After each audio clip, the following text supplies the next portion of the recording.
Hi, am I on the air? Yep. Fuck. Thanks. Do I have everybody's attention now? Do I have everybody's attention now? Don, I got you. Do I have everybody's Sunday attention night. now? You put them cameras on me, then you must be willing to get that heart touch. This a must-see feeling. The news ain't good, then it must be villain. So I say a tag grounded, I don't trust these ceilings. Spread across your nose, and I'm on your ear. Highest necks on the cloud, hammer in the air. Sunday nights, prime time. I flex mine better. Voltron transform to DX Don. Mega and off-scene. You probably think I'm nice, cause I slow like a stream to your wireless device. And the smoke full of steam on any given night. How short like a piece of any given slice. And for the latest and what is best about I tune in and tune the rest out, Don. You gotta tell them, am I in the clear? Is this thing on? Am I on the air? On the air?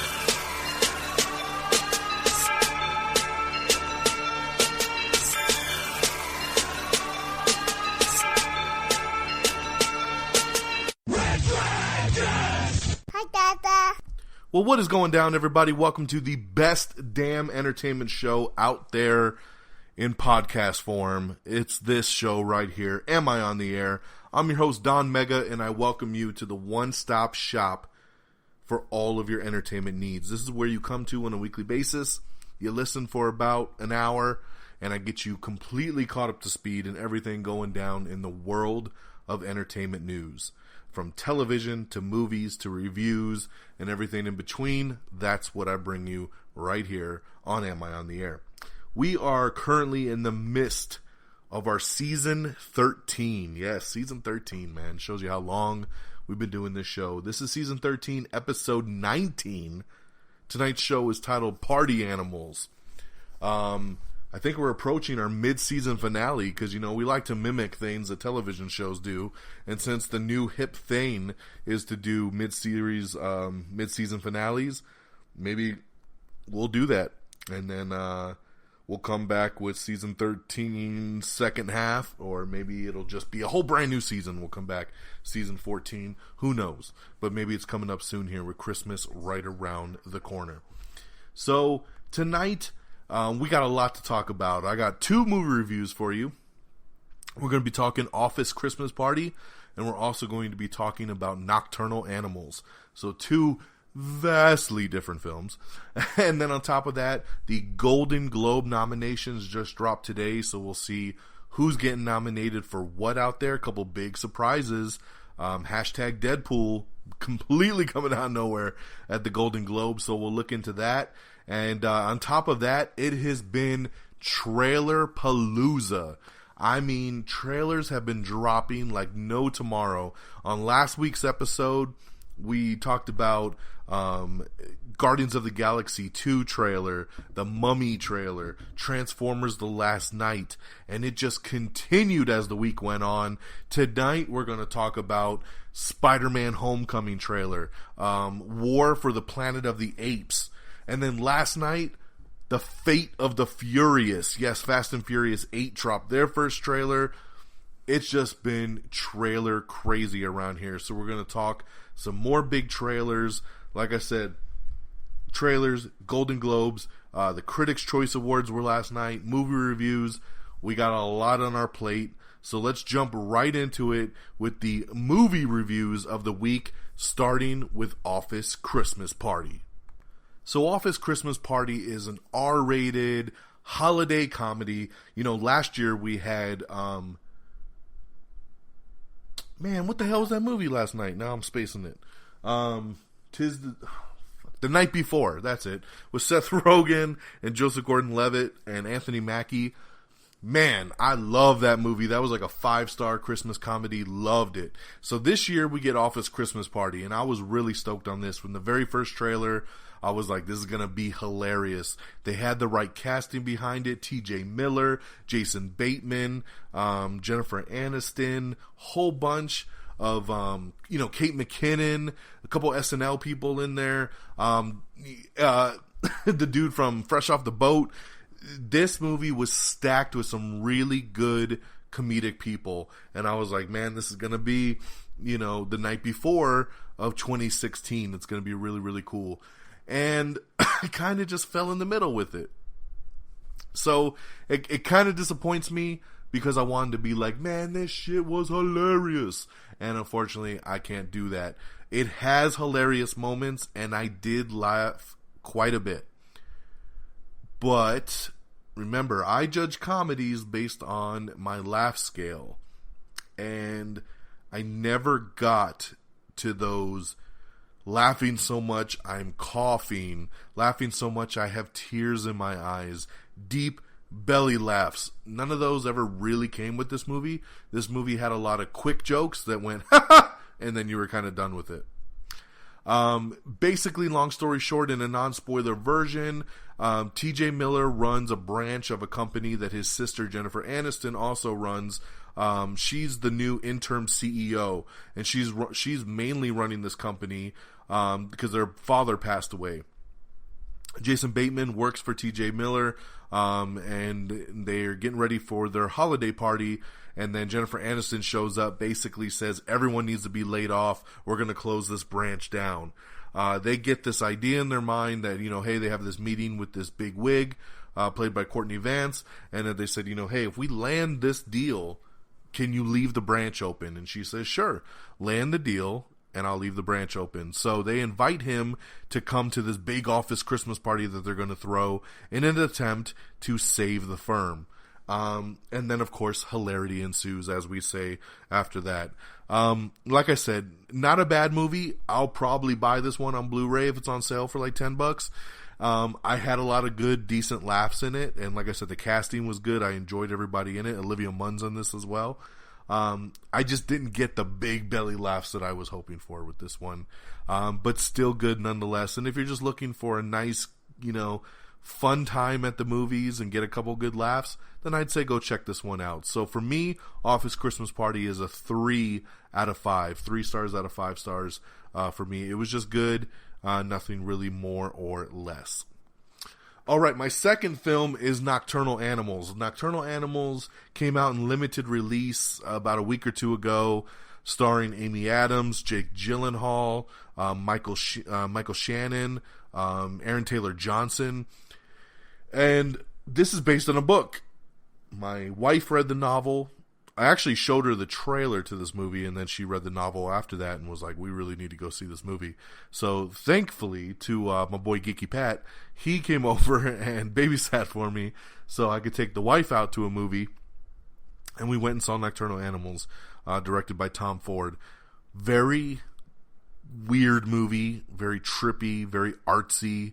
The movie is about Amy Adams. She's married to Armie Hammer, and she's kind of in this loveless marriage, and one day she gets a book delivered, and it's from her ex-husband, who was played by Jake Gyllenhaal. You find out later that while they were married, he was trying to become a writer, and their marriage kind of broke apart, and they separated. So he sends her this manuscript, and he says, hey, this is a book I've read. I would love for you to read it and provide me any feedback. So she starts to read this book, and as she's reading the book, the movie kind of jumps to giving you a part, you know, the movie transitions into playing out what she's reading in the book. And it's about Jake Gyllenhaal, once again, who's playing a character now at this point, who is on a road trip with his wife and his daughter, his wife played by Isla Fisher, and they get ran off the road by Aaron Taylor Johnson. For those of you that didn't know, that's him in this movie. This is Kick-Ass we're talking about. Kick-Ass and Quicksilver from Avengers Age of Ultron. He's pretty unrecognizable a little bit in this movie. So him and his friends, they playing kind of a game of chicken. They run Jake Gyllenhaal off the road, and they end up kidnapping his wife and daughter and leaving him kind of out for dead in the desert. He goes to the cops. He brings in Michael Shannon, and they try to figure out what happened to the wife and daughter. So remember, this is all the book that Amy Adams is reading, and then a lot of the movie is just transitioning back and forth from Amy Adams dealing with reading this book, and you have to kind of try to figure out the real relationship of what happened between Amy Adams and Jake Gyllenhaal that broke them up and made them get a divorce, into how the book that she's reading translates into their life. Like I said, it's very trippy, it's very dark, and I'm trying not to give any spoilers here, so I'm being very loose with what I'm explaining to connect the dots. I really enjoyed this movie. It's a very artsy kind of film. This is a movie that I wouldn't be surprised to pop up in the Oscar contention. Like I said, today the Golden Globes came out, and there's some nominations here for Best Picture, Best Directing. Aaron Taylor Johnson even got a nomination for Best Supporting Actor. So good to see the Academies paying attention to this movie. It's crazy, like I said, and it ends very weird. You might be like, what? My wife now, like I said, who read the book, she's kind of like, a lot of it had nothing to do with what the book was. The book goes into a lot more detail than what the movie does. But we both really liked it, and it's a trippy film. I thought Jake Gyllenhaal killed it. Amy Adams is excellent in this, as she always is. Michael Shannon's great. Aaron Taylor Johnson's great. Everybody that's in this movie played a very good role, and like I said, I quite enjoyed it. So for Nocturnal Animals, for me, I give this one a 4-star out of 5. So 4 out of 5 for me. Really, really like this. So that's your 2 movie reviews. You have Office Christmas Party, 3 out of 5, and Nocturnal Animals with a 4 out of 5 there. So there you have it in our movie reviews of the week. Let's transition. I usually go through the news and everything in order. I want to start out right out the gate with the 74th annual Golden Globe nominations. I don't usually spend time a lot going into nominations for award shows, but the ones I do spend time on are usually the Golden Globes, the Oscars, stuff like that. They deserve it. These are the biggest movies of the year for best acting and everything else involved. So I want to take a couple minutes. We're going to run down the big nominations. Like I said, this just came out this morning. So for Best Picture Drama, nominated is Hacksaw Ridge, Hell or High Water, Lion, Manchester by the Sea, and Moonlight. Best Performance by an Actress in a Motion Picture Drama, Amy Adams for Arrival, Jessica Chastain for Miss Sloane, Isabel Huppert for Ellie, Ruth Negga for Loving, and Natalie Portman for Jackie. Best Performance by an Actor in a Motion Picture, Casey Affleck for Manchester by the Sea, Joel Egerton for Loving, Andrew Garfield for Hacksaw Ridge, Viggo Mortensen for Captain Fantastic, and Denzel Washington for Fences. Best Motion Picture, Musical or Comedy, 20th Century Woman, Florence Foster Jenkins, La La Land, Sing Street, and are you ready for it? Deadpool. Yes, I did not make this up. You hear that list. 20th Century Women, Florence Foster Jenkins, La La Land, Sing Street, and you're like, really? And then I'm like, Deadpool. Deadpool, the R-rated graphic comic book movie, makes a big splash into the Golden Globe nominations for Best Motion Picture, Musical, or Comedy. Wow. Congratulations, that is awesome. Best Performance by an Actress in a Motion Picture, Musical, or Comedy, Annette Bening for 20th Century Women, Lily Collins for Rules Don't Apply, Haley Steinfeld for The Edge of 17, Emma Stone for La La Land, and Meryl Streep for Florence Foster Jenkins. Best Performance by an Actor in a Motion Picture, Musical, or Comedy, Colin Farrell for The Lobster, Ryan Gosling for La La Land, Hugh Grant for Florence Foster Jenkins, Jonah Hill for War Dogs, which I was very happy to see, and Ryan Reynolds for Deadpool. Thank you, Golden Globes. That is awesome. Very, very cool. I'm loving the Jonah Hill nomination and the Ryan Reynolds one. I loved War Dogs. Best Motion Picture Animated, Kubo and the Two Strings, Moana, My Life as a Zucchini, Sing, and Zootopia. Best Motion Picture Foreign Language, Divines, Ellie, Naruto, The Salesman, and Tony Erdmann. Best Performance by an Actress in a Supporting Role in any motion picture, Viola Davis for Fences, Naomi Harris for Moonlight, Nicole Kidman for Lion, Octavia Spencer for Hidden Figures, and Michelle Williams for Manchester by the Sea. Best Performance by an Actor in a Supporting Role in any motion picture, Marshala Ali in Moonlight, Jeff Bridges in Hell or High Water, Simon Helberg for Florence Foster Jenkins, Dev Patel for Lion, and Aaron Taylor Johnson for Nocturnal Animals. Best Director in a Motion Picture, Damien Chazelle for La La Land, Tom Ford for Nocturnal Animals, Mel Gibson for Hacksaw Ridge, Barry Jenkins for Moonlight, and Kenneth Longerman for Manchester by the Sea. Best Screenplay, Damien Chazelle, La La Land, Tom Ford, Nocturnal Animals, Barry Jenkins, Moonlight, Kenneth Lonergan for Manchester by the Sea, and Taylor Sheridan for Hell or High Water. Best Original Score for Moonlight, La La Land, Arrival, Lion, and Hidden Figures. Best Original Song for a Motion Picture, Can't Stop the Feeling by Justin Timberlake, City of Stars from La La Land, Justin Timberlake's song, of course, from Trolls, Faith from Sing, Gold from, the hell's Gold from? I don't even know what Gold's from, so that sucks. Oh, Gold is from the movie Gold. Sorry. I was like, what the hell am I missing here? And How Far I'll Go from Moana. Big congrats. How Far I'll Go from the Moana soundtrack is the most played song in my house right now. My daughter is obsessed with this song. Written by Lin-Manuel Miranda. So congratulations to him. This is definitely the new Let It Go song of the year. Best Television Series Drama, The Crown on Netflix, Game of Thrones HBO, Stranger Things on Netflix, This Is Us NBC, and Westworld HBO. Great nominations there. Best Performance by an Actress in a Television Series Drama, Catriona Balfe from Outlander, Claire Foy from The Crown, Kerry Russell from The Americans, Winona Ryder from Stranger Things, and Evan Rachel Wood for Westworld. Best Performance by an Actor in a Television Series Drama, Rami Malek for Mr. Robot, Bob Odenkirk from Better Call Saul, Matthew Reyes for The Americans, Liev Schreiber for Ray Donovan, and Billy Bob Thornton for Goliath.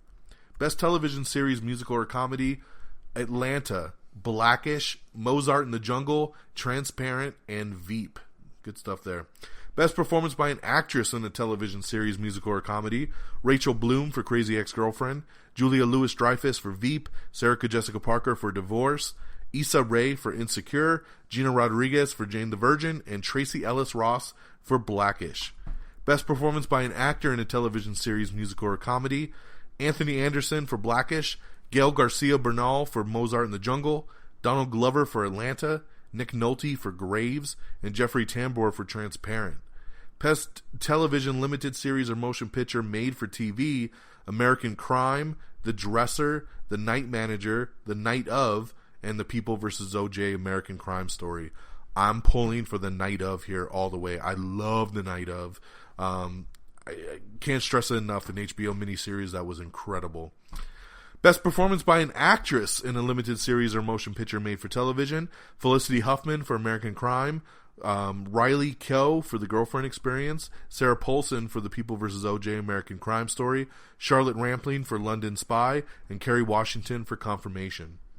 Best Performance by an Actor in a Limited Series or Motion Picture Made for Television, Riz Ahmed for The Night Of, John Turturro for The Night Of, Bryan Cranston for All the Way, Tom Hiddleston for The Night Manager, and Courtney B. Vance for The People vs. O.J. American Crime Story.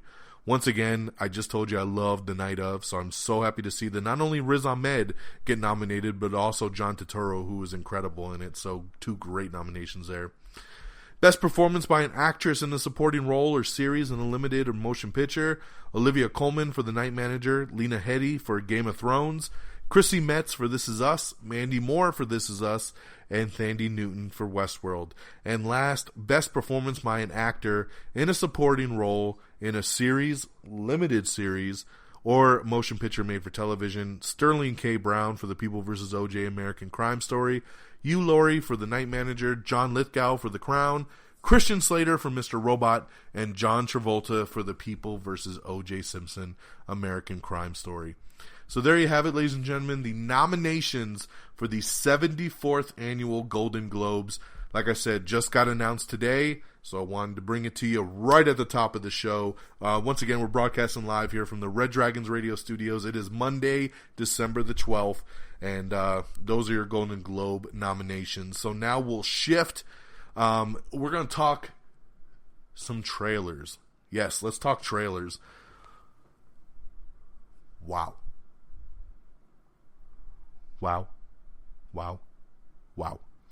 I don't think we've ever had a week like we had last week in movie trailers. I've never seen so many badass trailers drop in a week like we did last week. Like I said, we had the Guardians of the Galaxy Volume 2 trailer drop last week and start breaking records all over the place. Biggest for Marvel, second biggest ever. We had the Mummy trailer drop with Tom Cruise launching the new Universal Monster Universe. It was amazing. We had Transformers The Last Night, the first trailer from Part 5. Mark Wahlberg, Josh Jamal returning. Really deep, dark trailer. Some people torn on it. Some people really liked it. Some people didn't. It definitely wasn't the big blow 'em up, bang bang that everybody expected. But I thought it was a great first teaser trailer. A lot of people forget the movie literally just wrapped filming, so there probably is a lot of CGI and effects to do on the film, so I wasn't surprised that we didn't get more. It was a good teaser. And then the week started to roll on, and we got Spider-Man Homecoming. Holy crap, what an awesome trailer. The first solo Spider-Man movie of the relaunch with, with Tom Holland, who of course made his debut in Captain America Civil War this past year. Stole the show. Everybody loved Tom Holland. He was an incredible Spider-Man in Civil War. This is his solo outing. It's continuing off the pace of Civil War. It's not an origin story. We're continuing on. We know Tony Stark is in the film. We got to see some Robert Downey Jr. in there, continuing his mentorship for Spider-Man. The opening of the trailer is hilarious with some thieves robbing a bank and they're all wearing Avengers masks. And he's like, hey, you guys aren't the Avengers. I think Hulk gave it away. Some really funny stuff. Tom Holland is Spider-Man. He is Peter Parker. He just kills it in this role. The eyes look awesome. The webbing under the arms looks awesome. Michael Keaton is in this thing. He's the Vulture. He looks awesome as a villain. Great first trailer. And the last shot of the trailer is Spider-Man swinging through the city with Iron Man flying next to him. How incredible is that? Spider-Man Homecoming looks awesome. Comes out in July of next year, and I'm so excited. Great trailer. Then we got a surprise drop of War for the Planet of the Apes. This is the third Planet of the Apes film, with Andy Serkis. So we had Rise of the Planet of the Apes a couple years ago with James Franco, of all people. And of course, he ran a lab, and then the little monkey got smart, and Andy Serkis played Caesar. And great movie, man. I remember the summer that movie came out. I was so floored with how much I enjoyed that film. I couldn't believe it. And then a couple years later, they came out with Dawn of the Planet of the Apes. Another great movie. And then they said, we're going to make a trilogy. Might even make 4 or 5 films. So then they started making this one here. And it was supposed to come out this past summer. Got pushed back. And I was like, man, that sucks. This trailer dropped. Excuse me. Wow. So this one is War for the Planet of the Apes. I think it takes place, they said, 2 years after the last film, and now the military is getting there, and they're ready to go to an all-out war with the apes. Caesar's still there, leading his troops. It looks insane. It looks crazy, and they're saying this is the last step before we move into the actual planet of the apes at this point. An amazing trailer, and it was such a nice surprise when the thing dropped.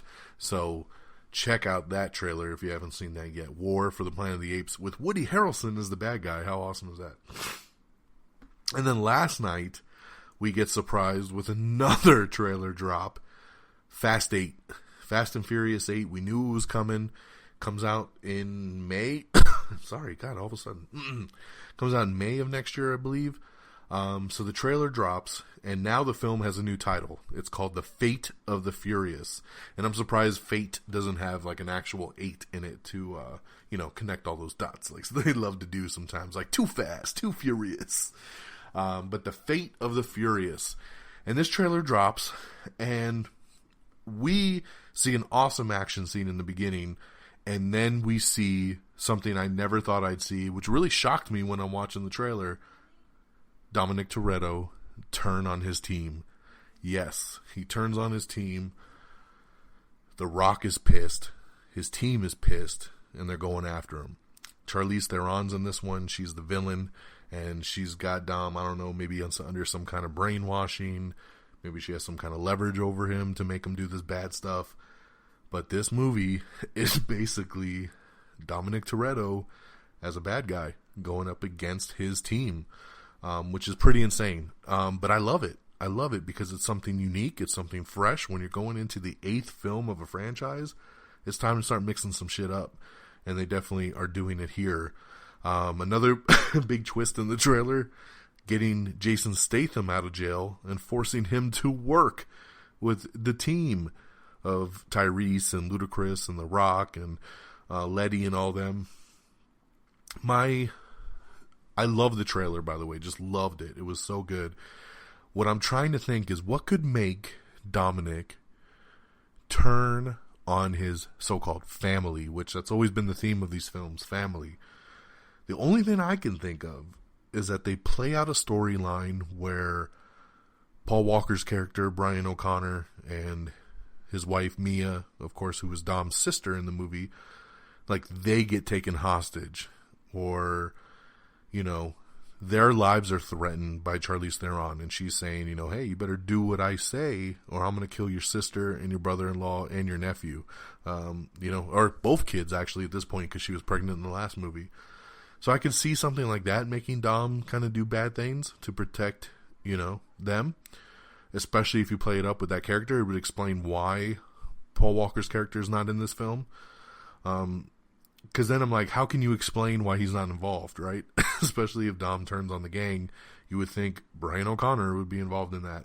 So either they're the ones in danger and they've been taken hostage, or when all hell breaks loose, they get a hold of Brian and they say, hey, you need to get to a safe house, you need to go away because Dom's doing some bad shit, and they kind of play it off that way.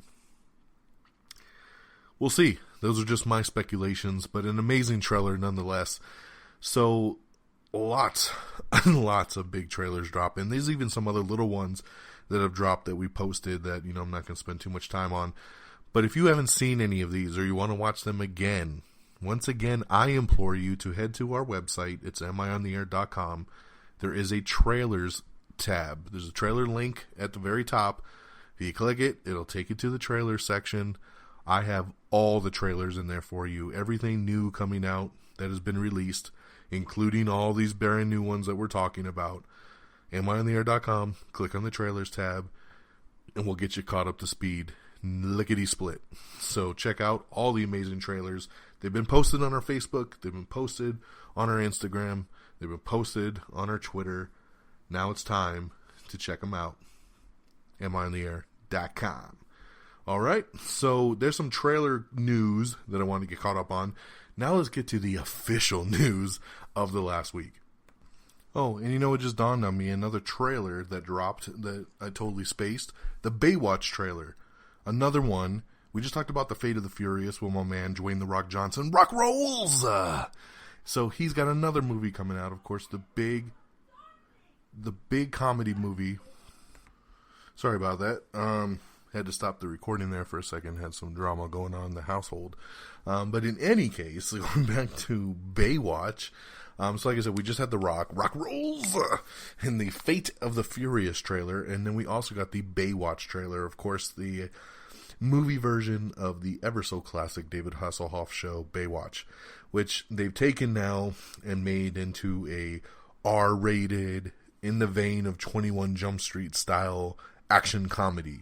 And I liked it. I liked the trailer a lot. I'm really waiting for the Red Band trailer, because the trailer they put out is just the Green Band.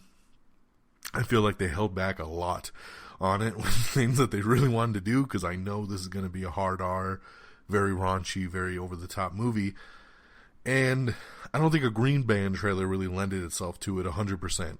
But I still really like the trailer. Zac Efron looked awesome. My girl Alexander Daddario, awesome in it. It was a really fun trailer, and it comes out Memorial Day of next year. So another big trailer that dropped this past week. like I said, I'm sure things are going to pop up. The Fist Fight trailer also debuted, the second Fist Fight trailer with Charlie Day and Ice Cube, which looks pretty funny.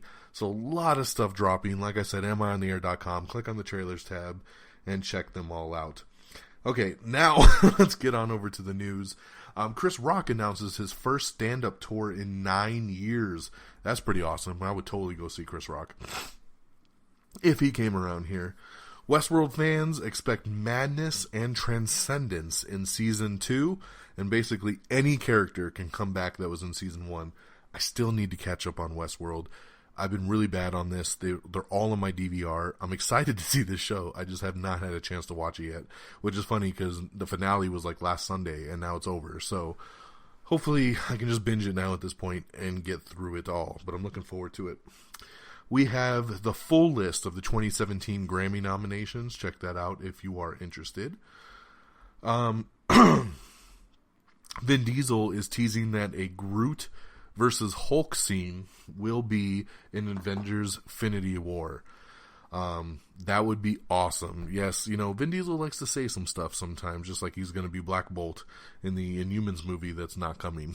But he says that supposedly it will happen, a Groot versus Hulk scene in Infinity War. That would be awesome. I would love to see it. It's going to have to be Big Groot, not Baby Groot, if we're going to take on the Hulk. Another new trailer that dropped is for The Circle. This one starring Emma Watson and Tom Hanks, based on the best-selling book. Looks pretty cool. Megan Fox returns The New Girl for its Christmas episode. We have the first look at CBS's new reality show called Hunted, which premieres on January 22nd. Hunted has experts from the FBI, CIA, and U.S. Marshal Service and Navy SEALs trying to track down contestants hiding in the southeastern U.S. Pretty cool. I like the sound of this. I like the concept of this. I'm on board. Let's check it out. We have a full article up talking about, talking about the future of the Transformers cinematic universe. You can check that out. I don't want to read it and spoil anything for you guys. Conor McGregor is in talks to possibly join the cast of Game of Thrones. That's UFC light heavyweight champion Conor McGregor. Will Ferrell, God, what the hell is wrong with me when I read these things sometimes? Will Ferrell is teaming up for an esports comedy feature where he's set to play an aging esports champion in an upcoming comedy from Legendary Pictures. I love this. I love the sound of this. Will Ferrell's going to be the shit in this. I love it.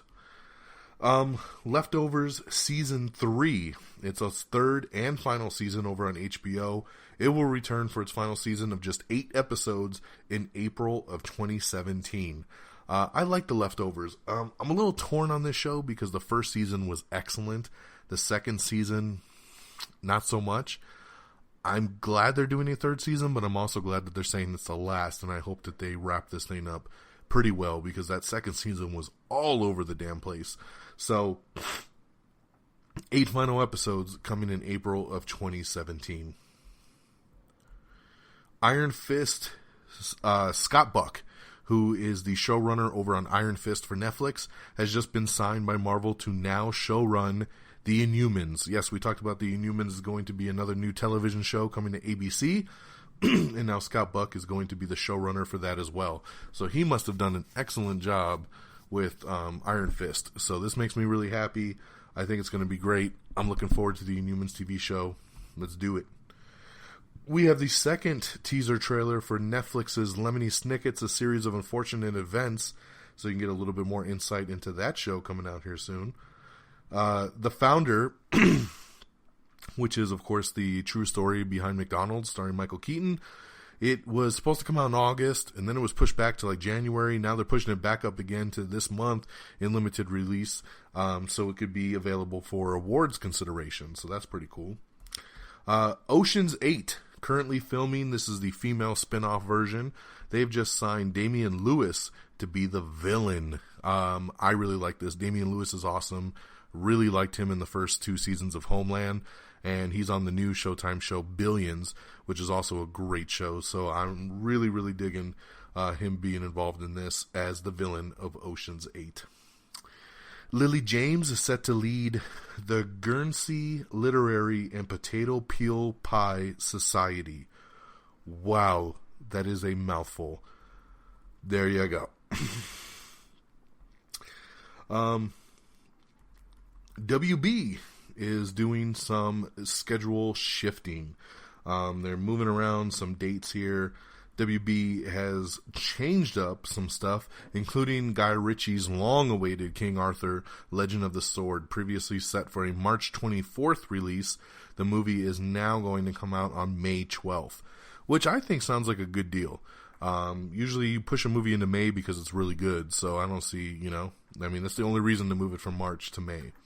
They're also shifting some other things. The R-rated TV series adaptation of Chips, the old TV show Chips, the romantic drama Everything Everything, and the horror franchise spin-off sequel Annabelle 2.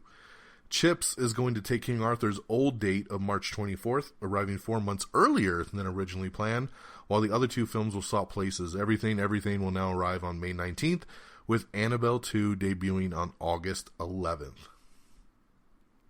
So there you go. There's some shifting there from Warner Brothers Pictures. Going back to new trailers, the new 50 Shades Darker trailer has dropped as well. Yes, the second trailer for 50 Shades Darker, which I had to sit through 2 times this past weekend at the movies for Office Christmas Party and Nocturnal Animals. They played this damn trailer. I'm like, I couldn't see Wonder Woman or something else. I had all these new trailers. I had to sit through the 50 Shades Darker trailer twice. So that one has debuted, once again, available on our webpage. Marvel's Agents of S.H.I.E.L.D., LMD, Life Model Decoy, and a Slingshot digital series are coming. Yes, the second season, not second season, but the second half of this season of Agents of S.H.I.E.L.D. is going to focus on LMD. The first half, of course, was Ghost Rider, and now they've closed that arc, and they'll be moving forward with LMD. They're also going to be doing a digital series based on the character Slingshot that will be available online exclusively. PlayStation 4 sales surpassed 50 million units in the U.S. It is the biggest selling game system out right now. John Krasinski will narrate the Disney nature film Born in China. Baywatch has been moved up to come out on Memorial Day now. I think I said that earlier, but I'm just confirming that for you. On Memorial Day will be Baywatch.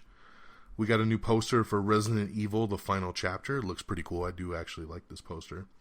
Broad City's next season will be coming later next year. It's supposed to be early, now it's coming out later. No official date yet. Harry Potter and the Cursed Child is Amazon's best-selling book of 2016. The Good Wife spinoff, The Good Fight, will premiere this February. Drake has 2016's best-selling album and single over on iTunes. And Fifth Harmony's Work From Home is YouTube's top music video of 2016. We have the whole Bat family in the Lego Batman IMAX poster, which looks awesome. We're only a couple months away from this movie. It's going to be great. Everything is awesome. We have 5 new promos for Legion FX, the new Legion show coming from the FX network in the X-Men universe. We have the first teaser trailer for the DuckTales revival. Walton Goggins is set to play the villain in the new Tomb Raider movie. Yes, Alicia Vikander, we told you months ago, is going to be playing Lara Croft. And now Walton Goggins is going to be playing the villain. I like Walton. I like Walton. He's a really good actor. He was great in Vice Principals on HBO this past summer. So looking forward to seeing him as the villain here. The Transformers trailer set a huge record for Paramount Pictures. It was the biggest trailer debut for Paramount.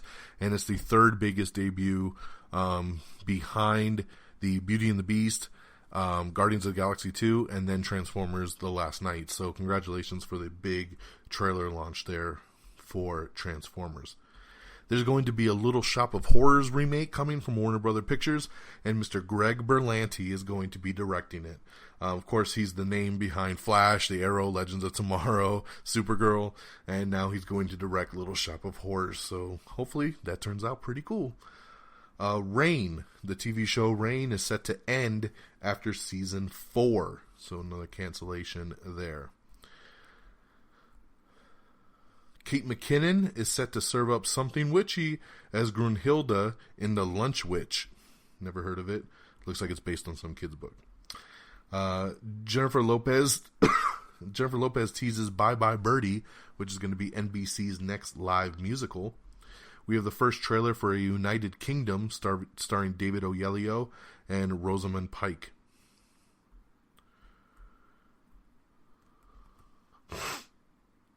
John Krasinski says that his Jack Ryan TV series is a completely different take than anything you've seen in the movies so far.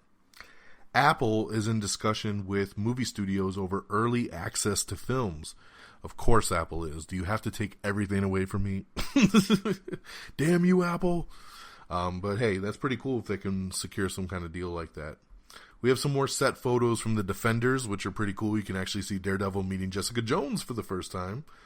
Richard E. Grant, we know he's going to be in the new Logan film, the new Wolverine, and we finally know who he's playing.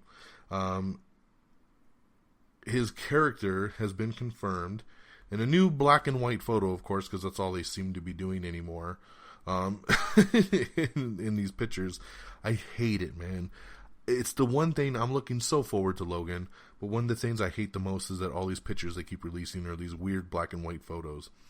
But we finally find out because the photo is simply captioned with the name Rice on it, which means that he's playing the role of Dr. Xander Rice, one of the creators of the female clone of Wolverine, X-23, who's going to be in the film. A sadistic man whose father was a part of the original Weapon X program, Rice was notable for torturing X-23 and also developing her trigger scent, which will send her into a murderous rage. So there you go. That is who he's going to be playing, Rice, Richard E. Grant, in Logan. We have the official Season 2 trailer for Humans.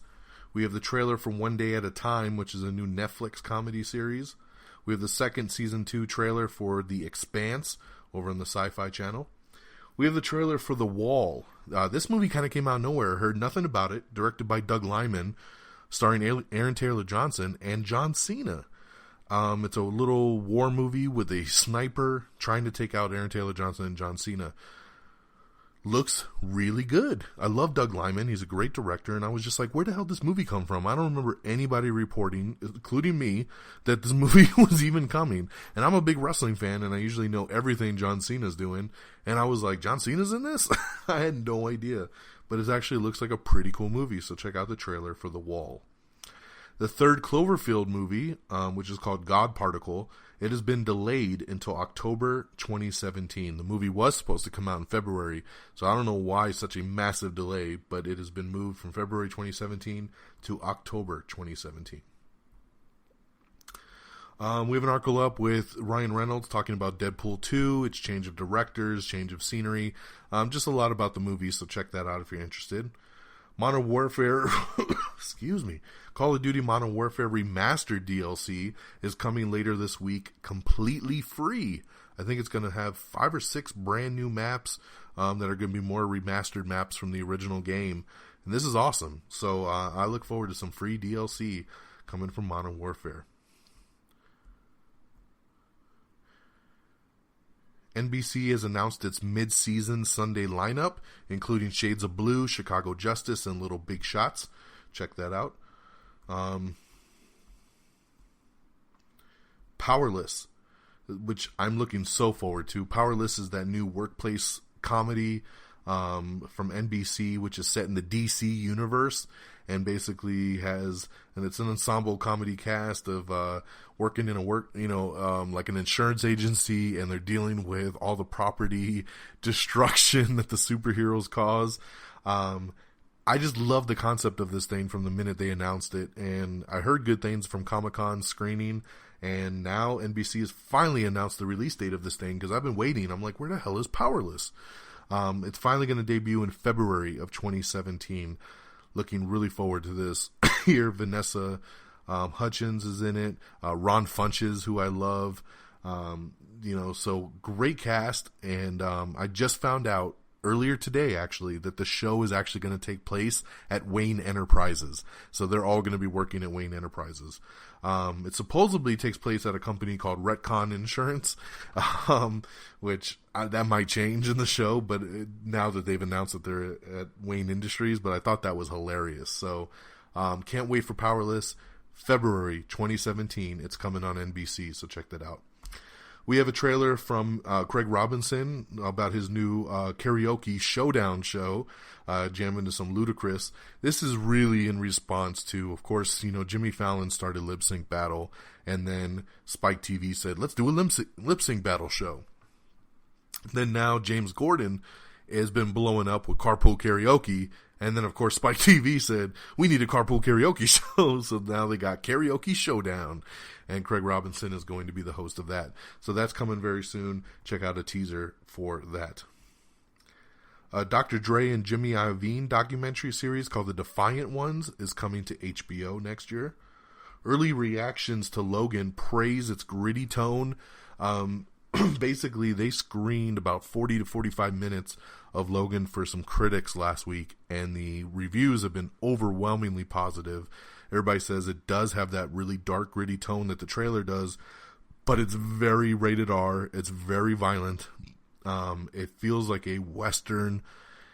It's got great action, and just that this is definitely the big high note for Hugh Jackman to go out on as Wolverine. So really, really gets my hopes up for this film that it's going to be the incredible piece of art that I think it's going to be. Cinemax is bringing back Strike Back, but not with Philip Winchester and Sullivan Stapleton. When I saw the article say Cinemax is bringing back, my hope was that it was Banshee. Right, Lynx? My boy Lynx and me and him, we did that Welcome to Banshee podcast for months. We love that show, and that's what Cinemax should be bringing back. Even if it's with an all-new cast, I would love to see another Banshee show. But they're bringing back Strike Back. Now, this is a show I tried to get into, and actually was pretty decent, but I never went back to the beginning and watched it. This supposedly is going to take place a couple years after the end of the previous show run, but bring in a whole new cast now of this division of the government that they worked for. So it doesn't look like any of the original people are coming back. It's just going to be brought back kind of in a reboot fashion. So I'd be interested to check it out. I might jump in on this point and then go back and watch it from there. Of course, Sullivan Stapleton's on Blind Spot now. Philip Winchester's on that new Chicago Law show. He did The Player last year with Wesley Snipes, which I thought was an awesome show, and it ended up getting canceled, which really sucked. But it says there's still hope that they could maybe pop up on the new Strike Back, but probably not. So we'll see. We'll see what happens with that.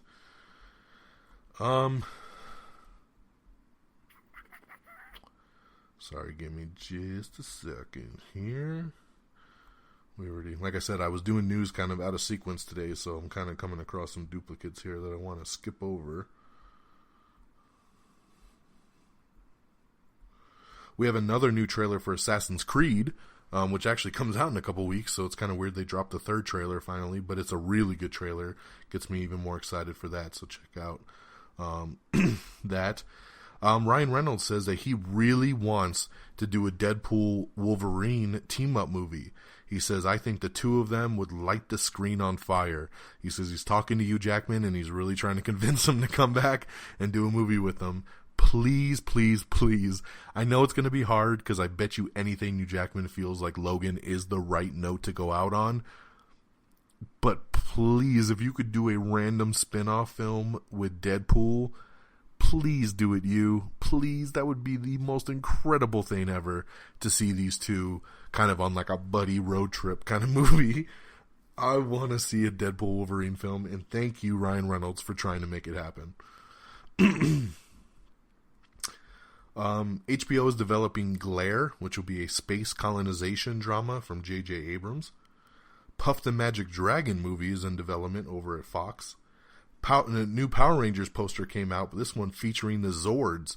It's hard to see them. They're kind of walking through a mountainside in the mist, and you can see one pretty good, and then they kind of get more and more foggy as they stretch out.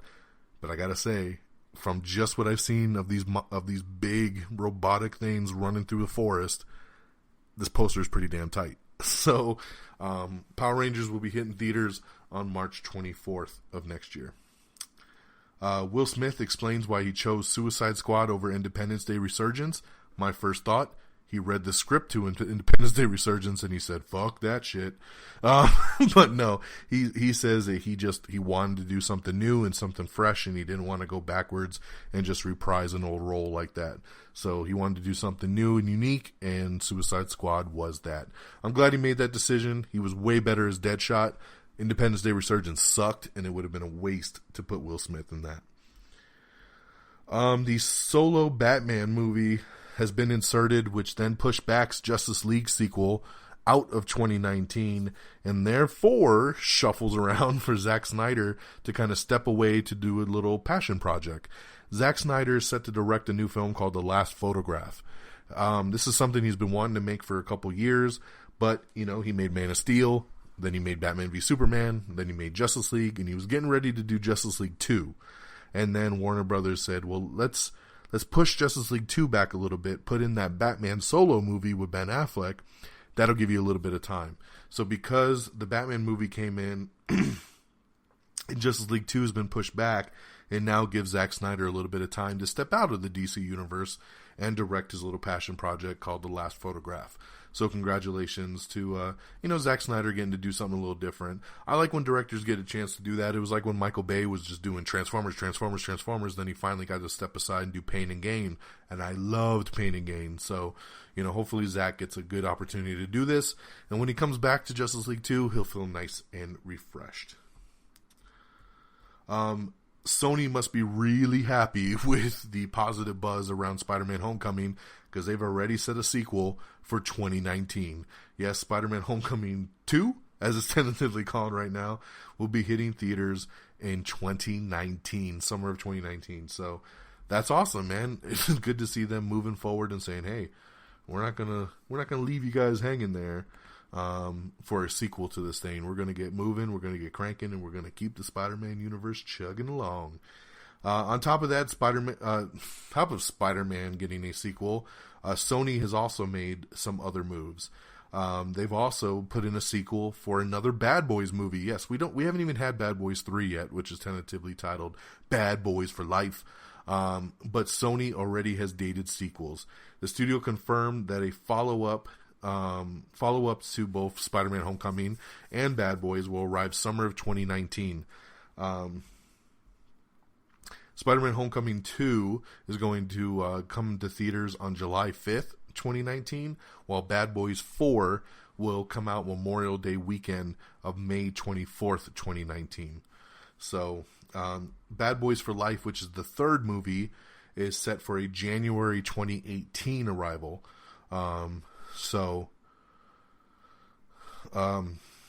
Just this past week, Will Smith told Jimmy Kimmel that they're getting very, very close to start shooting. So they're looking very forward to doing number 3 and now number 4. So I like it, man. Give me some more Bad Boys. Give me some Spider-Man Homecoming. More sequels that I definitely want to see. We told you last week's show that Amy Schumer is doing a new Barbie movie. They've just set the dates for this one. The Barbie movie starring Amy Schumer will be coming to theaters in summer of 2018. So there you got that. Director Jay Bayona has said that the Jurassic World sequel is going to be having a political element. So take that for what it is.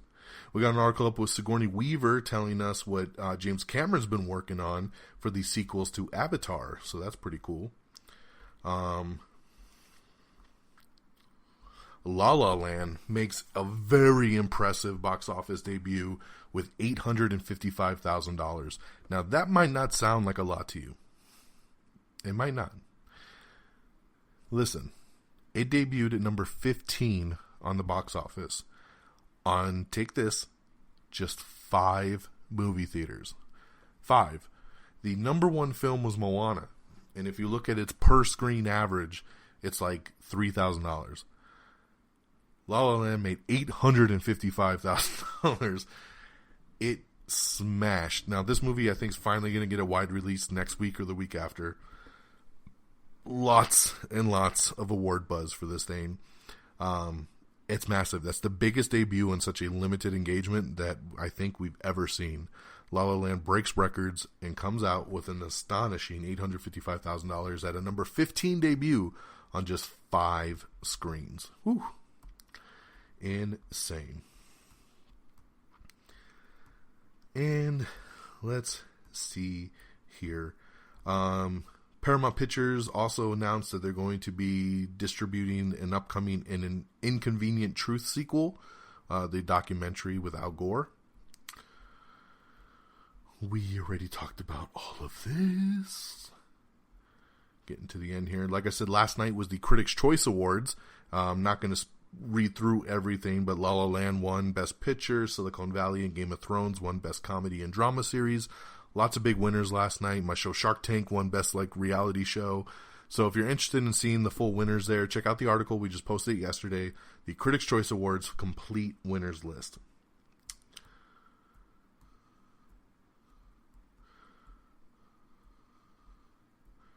Over at the box office, Moana won the domestic box office for a third time. Fantastic Beasts and Where to Find Them internationally won the box office for a fourth time. And La La Land opened up with that massive debut in just 5 theaters. So just some quick stuff there from the box office report. We have an extended TV spot for the Lego Batman movie, which looks hilarious.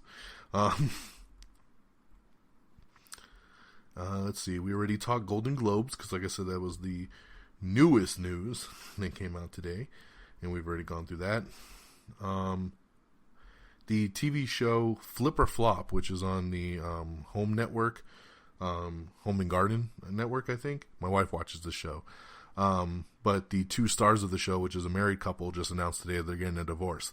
So everybody was wondering, what's going to happen to the show? Well, HGTV says that the show will continue its production schedule and no changes should be made. So yeah, we'll see how that actually goes. Star Trek Discovery has added 3 new actors to the cast to play Klingons. A bunch of no names, so nothing much to get into. Rachel Weisz is set to headline a biopic film of Dr. James Barry, a 19th century woman who posed as a man to practice medicine. Very interesting concept there. Terry O'Quinn has joined the Blacklist spinoff, and he'll be playing Tom's dad in the new show. Scripts have been revealed that there's a Madonna biopic film in the work and a new Mindy Kaling comedy script. And our last piece of news here, just dropped literally a couple hours ago, is that we found out who a villain's going to be in the Aquaman movie. No shocker here, because James Wan is directing Aquaman, and somebody James Wan has used in pretty much all his movies is Patrick Wilson. So you think there's got to be a role for Patrick Wilson in this thing, right? They announced today that Patrick Wilson is set to play the Aquaman villain Ocean Master. I've actually never heard of Ocean Master. God, now I can't think of the villain I was actually thinking of in Aquaman. There's one main villain that Aquaman usually has, and I thought for sure he'd play that, but you know, it is what it is. I think this is why Patrick Wilson dropped out of Ant-Man, to be honest, because he signed on to be an Ant-Man, and I don't know what role he was going to play, but then he ended up dropping out, and I think it's because of this. I think James Wan said, hang tight, I want to bring you into the DC universe, get out of that Marvel stuff, and he's very respectful to James Wan. So there you go, Patrick Wilson set to play Ocean Master in Aquaman. And that's your news, ladies and gentlemen. That catches us up to speed in all the latest and greatest in the entertainment news. Let's talk release dates and box office, and we'll wrap this baby up. On DVD and Blu-ray tomorrow, Suicide Squad. Not only Suicide Squad hitting, but also the extended cut, which I'm very anxious to see. I asked for it for Christmas, so hopefully Santa will bring it to me. So Suicide Squad, Ben-Hur, the Ben-Hur remake that came out this past August. Miss Peregrine's Home for Peculiar Children, Morgan, and Bridget Jones' Baby. So a lot of big releases this week. In theaters on Friday. You ready? It's time. Rogue One, A Star Wars Story. La La Land, and Collateral Beauty. So big weekend at the box office. Of course, I've already got my IMAX tickets purchased for Rogue One. Looking very forward to seeing this on opening night Friday with Geeky Pat and Peeps, the Red Dragons Assemble crew, which hopefully will be assembling this week sometime for a new podcast. We'll see. I know I've been promising that for probably 2 or 3 months now. But it's coming, I swear. We were just talking about it the other day. And so we're assembling for Rogue One, and I got to tell you, There's a review embargo on Rogue One until tomorrow, so nobody's really written a review yet, but Disney did allow people to tweet their responses to the world premiere the other night, and they have been, I think, almost 100% positive. People are saying this is the best Star Wars movie ever besides the first movie. I've heard people say this is just as good as Empire Strikes Back. I've heard people say this is, 10 times better than The Force Awakens, that this is a true Star Wars film. People are coming out of this thing just feeling glorious at how amazing this thing is in the Star Wars universe. So it's probably going to bum people out that it's a one-off film after seeing it, that this is it for this team. But it makes me very excited. My expectations literally just shot through the roof by how much people are loving this thing. Of course, like I said, La La Land doing great, getting all this awards love, rolls out to more theaters this Friday. And Collateral Beauty, man, I really like the trailer for this. I don't know if I'll rush out to the theater to see it, but this trailer made me cry, man, on multiple occasions. So it's definitely something I want to see. I don't know if I need to run to the theater to see it, so we'll see. And here's your weekend box office. Coming in number 10 is Hacksaw Ridge with $2.3 million. Number 9 is Trolls with $3.1 million. Number 8 is Manchester by the Sea with $3.2 million. Number 7 is Nocturnal Animals with $3.2 million. Number 6 is Allied with $4 million. Number 5 is Doctor Strange with $4.6 million. Number 4 is Arrival with $5.6 million. Number 3 is Fantastic Beasts and Where to Find Them with $10.8 million. Number 2 is a debut. It's the only new movie of the weekend, and it was Office Christmas Party, which I reviewed for you at the beginning of the show. Office Christmas Party debuted at number 2 with a nice $17.5 million. It was a respectable debut there for a comedy film, rated R comedy film. So Office Christmas Party, number 2, $17.5 million. And just barely beating it out at number 1 for the third week in a row, it's Moana with another $18.8 million. So very nice, Moana chucking along there when it comes to the box office. So that'll do it, ladies and gentlemen. Thank you so much. We're hitting right at that hour mark. I told you, somehow, every week we seem to hit this exact mark. I don't know how it happens. I really don't shoot for it. It used to be sometimes a show would be a half hour. I don't know why it just hits an hour every week now, regardless of what I'm talking about. But we've come to our time. So thank you so much for tuning in once again. Please make sure you follow all our social media. Like us on Facebook at facebook.com/amiontheair. Follow us on Twitter at amiontheair. Follow me on Twitter at dxdonmega. Of course, our webpage, once again, is amiontheair.com. That's where you can listen to the show. Check out the Am I Still on the Airs. Look at trailers, of course. All those big trailers we talked about right there on the website.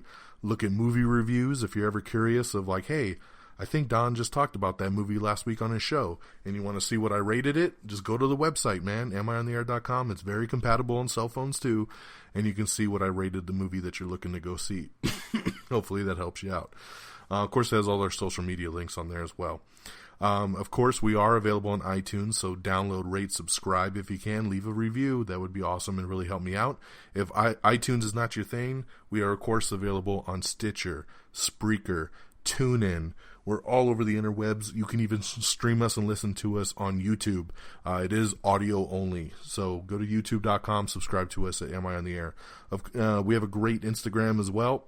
Looking to do a little bit more with Instagram. They're starting to do some live stuff like Facebook, and they're starting to allow longer video recordings and stories and all kinds of stuff. So we might be utilizing the Instagram a little bit more now that we have some more options. So definitely subscribe to us and follow us on Instagram there. Just search Am I on the Air.